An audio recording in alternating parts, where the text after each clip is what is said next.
విజయ్కి మద్దతు వీసీకే ఇస్తుందా లేదా? వీసీకే మద్దతు కనుక విజయ్కి రాకపోతే విజయ్ ప్రభుత్వాన్ని ఏర్పాటు చేయగలడా?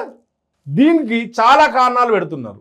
వీసీకే ఒక మద్దతు ఇవ్వాలంటే 2 మంత్రి పదవులు కావాలి. ఆ 2 మంత్రి పదవుల్లో ఒక డిప్యూటీ సీఎం కావాలి. మరియు తిరుచి తూర్పులో విజయ్ పోటీ చేసినటువంటి స్థానం ఏదైతే ఉందో అక్కడ రేపు వీసీకే పోటీ చేస్తే వీసీకేకు టీవీకే మద్దతు ఇవ్వాలని చెప్పి కండిషన్ పెట్టడం జరుగుతుంది.